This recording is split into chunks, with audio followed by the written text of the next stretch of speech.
"Excuse me, but I think you're in the wrong seat." The voice rang out just loud enough for the whole row to hear. Not raised, not confrontational, but firm. The kind of firmness that made people look up. Zara Ijeoma stood in the narrow aisle of the Acela Express first-class car. Her eyes locked on the man sitting comfortably in seat 3B. The boarding pass in her hand, slightly crumpled from the rushed security check, clearly showed the seat number, 3B, her seat. The man didn't look up right away. His fingers continued scrolling slowly across the screen of his iPad, which was displaying a stock market analysis, as if she were nothing more than background noise. A Swiss watch weighed down his wrist. His shirt cuffs gleamed. Every detail about him screamed one thing: I'm used to being prioritized. When he finally looked up, his eyes swept over Zara, starting at her creased white sneakers, pausing briefly on her minimalist gray coat, and finally settling on her bare face, as if appraising rather than assessing her. "Oh," he said, voice light but tinged with mild irritation. "There must be some mistake. I sit here every week. Maybe they reassigned your seat." Zara didn't move, didn't budge. She'd stood in too many places where people thought she didn't belong, and this time, she wasn't stepping aside. If you think no one should ever have to prove they belong, hit subscribe and tell us where you're watching from. Seat 3B, I booked it 2 weeks ago. "This is my boarding pass." The man glanced at the paper she held out, then looked back at her as if she were a confusing equation, not because the information wasn't clear, but because the person delivering it didn't fit. "You know, I'm an executive member. I have seat selection privileges. They'll find you something more appropriate." The phrase "more appropriate" landed like a dusty velvet curtain, soft but loaded. Zara heard the way he said it, like she was the one causing trouble, like her very presence here was something that shouldn't be happening. "I'm not looking for something more appropriate. I purchased that seat." "It's mine. Don't make me explain this again," she said, keeping her tone steady. "There are no rules about skin color or dress code on a first-class train ticket." His eyes sharpened, showing the first hint of challenge. But Zara knew that look well. She'd seen it at Yale when she spoke up during seminars full of white men. She'd seen it in congressional hearings when someone asked her, "Are you sure you understand how the legal system works?" She was. "You seem to be misunderstanding how things work here," he said, leaning back in the seat, one arm draped across the adjacent armrest, claiming the space like he owned it. "This car is for people who dress properly, who follow certain standards." Zara didn't respond for 2 seconds. Her eyes stayed fixed. Her back was straight as steel. "There are no rules about skin color or clothing on a first-class train ticket," she said again. "There's a seat, a name, and money. I have all three." A passenger behind her leaned forward to look. A young woman was silently pointing a live stream camera in their direction. A train attendant stood a few steps away, unsure whether to intervene. Zara didn't need them. She didn't need to prove she belonged. She only wanted to be treated like a person, not evaluated based on skin tone or hairstyle. What the man didn't know was that she wasn't just any passenger. Zara Ijeoma had just won a landmark case against a banking system that had denied home loans to people of color for nearly 2 decades. She was an attorney who had spoken at federal hearings. She was the woman the New York Times had recently called the voice of the next generation of justice. But to him, she was still just a black woman demanding a seat. "I'm not confused," she said, her voice low but powerful. "I'm claiming what's mine, and I'm not going anywhere." Zara didn't move. She didn't need to repeat herself. She knew she was right, just as she knew that being right in America has never been enough when you're a black woman in a white, silent, and coded space. The man was starting to get irritated. She saw it in how he rested his arm on the seat back, occupying space like an alpha staking his territory. He wasn't smiling anymore. His lips were pressed into a tight line like a seam pulled taut. The veins in his neck were visible, a sign of power being challenged and pride on the edge of slipping on a banana peel. A train attendant appeared at the front of the car. A middle-aged man with a high and tight haircut, crisp uniform, and a name tag on his chest, R. Collins. He walked quickly but not in a rush, trying to project neutrality as if stepping into a minefield. "What seems to be the issue here?" he asked, looking first at Zara, not the man. An unconscious choice, or maybe instinct from having seen too many versions of this same scene, Zara handed over her boarding pass. Her voice was calm, clear, and carried no trace of pleading. "This is my seat. 3B, first class. Booked 2 weeks ago. This man is sitting in my seat and refusing to leave." Collins glanced down at the ticket, then back at the man. Nothing needed to be verified. The information was crystal clear. "Sir," he said, turning to the man, "this seat belongs to her. She can sit somewhere else." The man shot back, his tone sharper than before. "Plenty of empty seats in the back. I sit here every week. I'm a regular, executive member. That doesn't change the fact that this seat isn't yours," Collins said, still keeping his tone even. But Zara heard the slight click in his throat, the sound of tension trying to stay buried under a layer of professionalism. The man ignored him. He adjusted his posture like he was trying to hold up the rest of the world with his seat back and some artificial resolve. "I pay over $600 for every one of these trips," he said. "I'm not getting kicked out by anyone, especially a—" "Stop." Breath held. The sentence didn't finish. But everyone heard the rest of it, even if no one dared say it aloud. Zara stood still, cold, silent. The overhead light caught the edge of her cheek like a courtroom spotlight. She didn't need to yell. She just needed to be there. "What were you about to say?" she asked, eyes fixed on him. "Someone like me? Someone who doesn't look like you? Doesn't wear a suit, isn't white, isn't silent?" He didn't respond. But no one in the car needed an answer. They'd seen. They'd heard. A woman sitting across the aisle raised her phone, not trying to hide it. A small red light on her camera blinked on like a warning. Collins stepped back slightly. Zara remained standing. The man sighed, pulled out his phone, tapped at the screen, as if an email could erase her from existence. A moment later, a second attendant arrived, a younger woman with blonde hair, name tag reading M. Reynolds. She spoke quietly to Collins, then walked over to Zara. "Ms. Ijeoma," she began, voice soft but firm. "We're sorry for the inconvenience. You are absolutely right. This is your seat. If you'd like, I can help with your bag and make sure you're settled." Zara nodded. She didn't say thank you, because thanking someone here would be wrong, would be extra, would acknowledge that something just and simple required struggle to be enforced. She unshouldered her backpack and handed it to Reynolds. Her hand brushed the edge of the seat, then she sat, upright but not tense. She was exactly where she belonged, in more than just the physical sense. The man stood up but didn't leave right away. He looked around the cabin, as if waiting for someone to speak up in his defense. No one did, only the dry silence of a tense atmosphere, waiting for the scene to end. Finally, he picked up his bag and walked away. Each step sounded like a piece of iron striking the train floor. No one saw him off. No one missed him. Zara leaned back. She didn't sigh. She just closed her eyes for 1 second. The image of the man flickered through her mind again, like an episode she'd watched too many times. The door to the train car closed. The train began to move, and then her phone buzzed. A message popped up from a colleague at her law firm. "Z, your video's trending. Twitter's exploding. Brace yourself." Zara looked down at the screen. A Twitter account with 200,000 followers had just posted the video. Woman of color kicked out of her own seat and fought back with grace. The clip had over 80,000 views in just 15 minutes.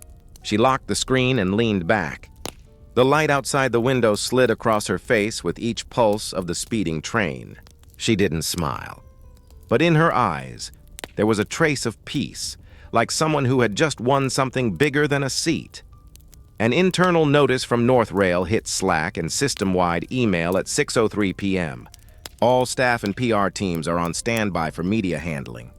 A video has surfaced from the first-class cabin of train NE231 involving an alleged discrimination incident. It is going viral. Do not respond to media inquiries without explicit clearance. Zara sat in the VIP lounge at Union Station. Her face was lit by cold fluorescent lights and glass reflections. In her hand was her phone. Notifications flashing one after another. TikTok, MSNBC, BBC, Reuters, over 100 interview requests. She didn't answer. She was rereading a PDF 164 pages long, the policy draft she had written 3 years ago when she was still a federal legal advisor for public transportation access. On page 47, her handwritten note in purple ink was still there. Clause 8.3 could be misused to reassign seating as a loophole to avoid addressing discriminatory behavior. Suggest adding, passengers may not be reassigned based on perceived race, gender, or cultural bias. Crossed out. Red pen. Rejected. Reason. Too sensitive. Zara stared at that line, and for the first time all day, she laughed, quietly, but sharp as shattered glass. In the 23rd floor conference room, marketing, legal, communications, and PR directors were arguing intensely. Who is she? Zara Ijeoma, former Department of Transportation, left after protesting internal restructuring policies. Does she have evidence? We don't know yet. But if she still has the files from back then, we could be facing accusations of systemic discrimination concealment. One director whispered, and if that's proven, we're not just losing the government contract. We're getting sued under federal law. No one said anything after that. Zara sat in front of her laptop. 2 windows opened side by side. One was a CNN live stream with a breaking ticker at the bottom. Attorney removed from the seat? The shocking truth behind the viral moment. The other was an email from her law firm. Zara, we stand with you. If you want to sue, we're in. Below it, a forwarded message from a Gov address. Policy discrepancy, whistleblower request under Federal Transport Code. Rightful seat. Had hit #1 on X, Twitter. Zara Ijeoma was trending on Google. A clip of Zara's words on the train was now being remixed with blazing captions. There are no rules about skin color or clothing on a first-class train ticket. There's a seat, a name, and money. I have all 3. Zara Ijeoma, 2025. A wife put her coffee mug down on the table. You know, that girl was part of the lawsuit against those banks that denied housing loans to black folks last year. The husband looked up. Well, Northrail's done. They picked the worst possible person to mess with. The one who actually understands how the whole damn system works. Zara made a call. Her voice wasn't loud, wasn't angry, but it was razor sharp. Hi. I need to activate the whistleblower provision I filed 3 years ago. I have evidence that internal policy was changed to legitimize discriminatory denial of service. A pause. Ms. Ijeoma, are you sure you want to reopen this case? Not just reopen it, Zara said. I want it public. In the press. Before the public. Before Congress. A group of students gathered under a banner reading, Right to Travel. They held signs. Zara sat down. Now it's time for us to stand up. Police were deployed to maintain order, but there were no riots. They live-streamed. They shared documents. They discussed the law. No one shouted. They spoke with knowledge and reason.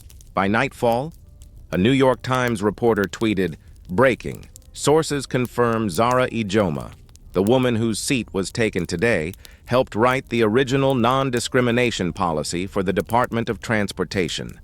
One insider says she kept original copies, complete with evidence of political interference. Another account, run by a former DOJ assistant attorney, retweeted with the comment, if Zara really kept those documents, this isn't just about a wrong seat. This is the Watergate of public transportation. Zara stood by the window. Outside, the night. Inside, on the desk. A USB drive, full of notes, drafts, rejected emails, and evidence she kept not out of vengeance, but instinct. That one day, the system would force her to confront it. And today was that day. Stop. Breathe. What if this happened to your sister, your mother, or you? What would you say? Say it in the comments. Speak now. The train didn't stop for Zara Ijeoma. But the entire country did, like someone had yanked the plug out of a party at its peak. The music cut out. The white lights came on. Everyone turned their heads. The clip was only 43 seconds long. But in those 43 seconds, the world saw a black woman walk into a first-class row, not angry, not yelling, just holding up a ticket and standing her ground. She didn't have to shout. She had proof. When Paul Whitman said that there must be a mix-up, Zara's eyes didn't blink, as if she'd heard those words 1,000 times from 100 mouths. And this time, she no longer owed anyone an explanation. Fast forward, TikTok. Over 10 million views in 6 hours. Caption, she didn't raise her voice. She raised the whole damn bar. Twitter X. Zara Ijeoma. Rightful seat. 3 banned unbothered CNN. Attorney's seat taken, she fought back with a calm that silenced the nation. Reddit. Our public freakout had a thread with over 4,000 comments. Most said, "I've never seen anyone so calm and so cutting." NBC News opened its evening broadcast. Who is Zara Ijeoma? The answer didn't need to be long. Just show the frame of her sitting down in seat 3B, eyes like ice, spine straight as a compass needle. Zara was now sitting in a cafe in Midtown Manhattan. Soft yellow light washed over her cheek, highlighting faint lines of wear, not from sleeplessness, but from staying alert in a world that constantly demanded her vigilance. Her matcha tea had gone cold. Her phone sat face down, still vibrating. Like the heartbeat of a life under surveillance, across from her sat Gregory Niles, a former Senate Comms director, now a crisis manager for the rich and infamous. "Zara," he said, in the tone of someone speaking to a character in an HBO political drama, "this isn't about you anymore. This is about the country and who gets to sit where in it." She didn't nod, didn't shake her head. Her eyes looked through him as if scanning internal files, not because she was unsure, but because she was verifying the accuracy of every thought. North Rail headquarters, 9:22 p.m., 31st floor boardroom. Everything in the room was steel or glass, cold, clean. Nothing in the space allowed anyone to hold on to emotion. The board had been called into an emergency session. On the screen was the angled clip from the train, the moment Zara held up her boarding pass and Paul Whitman clenched his jaw and stepped back.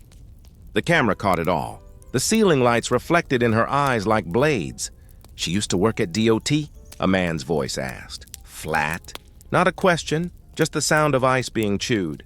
"Yes," a young legal aide answered.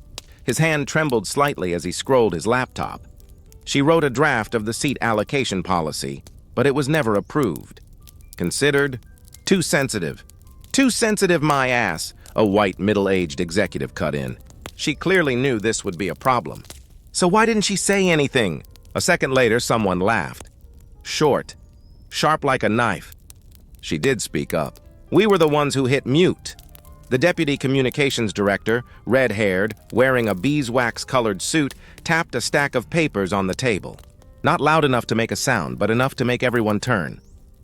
"We didn't just ignore Zara's policy. We scrubbed it from the internal management system. No trace left, as if it never existed." Another man, gray-haired, rimless glasses, sighed. "I told you not to delete it. But someone decided clean looked better on paper," she continued. This time looking straight into the boardroom camera like she was giving sworn testimony. "This is no longer about seat 3B. It's about the fact that we built a system smart enough to track every customer movement, but blind enough to miss the bias it was built on." The room fell silent. The kind of silence that didn't come from a lack of things to say, but from too many truths being pulled out of the basement all at once. That night, Zara returned to her small apartment. She took off her coat, hung it on a hook, and sat on the wooden chair by the window. Outside, New York sparkled as if nothing had happened. Her laptop was open. A new email had arrived. No subject, no sender. Just one line. They rebuilt the system logs to erase evidence of seat reassignments for black passengers. I have the originals. Attached was a .csv file. Large. Each row was a passenger. Each column a piece of data. Time, seat number, priority status, reason for change. And at the end, a hidden column, its file name encoded but not cleverly enough to fool someone who once wrote government transport policy. racial profile. Override Zara stared at the words. The entire room seemed to collapse. Into that single point, she didn't need further explanation. No one stays seated when truth like that gets unearthed. She hadn't just reclaimed a seat. She was about to make the system itself stand up. Zara was no longer just a name. She was the morning headline, the red flag alert in the inbox of every communications director, the symbol printed on protest t-shirts in 3 different cities within a single week. And to millions of people, she was the living memory of something they had once swallowed down. I went through the same thing, but I had no choice but to stay silent. The day of the hearing before the Federal Transportation Subcommittee, a high-ceilinged room, white lights, velvet-covered blue chairs arranged in neat rows like an audience awaiting an indictment. Zara sat alone. No legal counsel, no lobbying group, no camera crew trailing her. Just a slim file folder, her original policy draft. The paper had yellowed, but the words felt as fresh as if they'd been typed that morning. "Miss Ijeoma, you have 10 minutes for your statement." She nodded, opened the folder, then didn't look down. Her eyes focused, straight into the television lens broadcasting live on C-SPAN. "I'm not going to use these 10 minutes to talk about a seat. I'm going to use them to talk about what happens when a system is programmed to treat someone as an exception the moment they walk through the door." Her voice wasn't loud, but it echoed like a courtroom latch locking into place. Instantly, social media exploded. TikTok, a clip of her standing, white light in the background, overlaid with the words, "No code should decide worth. No seat should require proof." CNN, Zara Ijeoma challenges the national transit system and wins. The Washington Post, from buried policy to the center of the political stage. North Rail Conference Room, the 3rd emergency meeting that week. The air was thick like a magnetic storm. Glass walls reflected the bright red dashboard reports like warning lights on a derailed train. The PR director snapped, dark circles under her eyes. Who approved the override by trust profile algorithm? Who created the racial assumption index column? A hollow silence bounced around like an empty tunnel. No one answered. But everyone had read Zara's post, the CSV file, the hidden data column, the timestamp, the IP address, and the chat log from 2021. Don't let the front car image get ruined.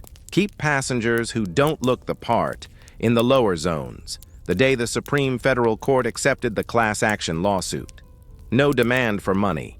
Zara's requests were full disclosure of the internal seat allocation, algorithm. Amendments to federal law for transparency in public transportation, data. Creation of an act guaranteeing unbiased access to shared spaces, and she wasn't alone. Over 18,000 passengers signed on in support. More than 700 anonymous industry employees shared internal documents, a revolution. Not by violence, but by language. Harvard Law, Sanders Hall Zara took the stage like it was a launch pad for a new kind of law. No lapel meek, just a real human voice. That day I wasn't angry. I just felt familiar. A cold familiarity with being asked to step back so things could stay comfortable. But if we keep stepping back, we'll never see who's holding the reins. After her speech, Zara received an email from a 16-year-old boy in Minnesota. "My name is Jamal. I got asked to leave the front car because I didn't look polite enough. I didn't know what to do, but I thought if I told you, maybe I wasn't wrong." Attached was a video, another grain of dust in a growing storm. A subway surveillance clip, with a soft, trembling voice. "I just wanted to sit by the window." Zara didn't reply immediately. She just stood up. Outside, a light rain was falling. On the table was a new draft, the Federal Transit Integrity Act, 2025. No agency logos, no organizational signatures. At the top of the page was one name only, Zara Ijeoma epilogue, instead of a conclusion.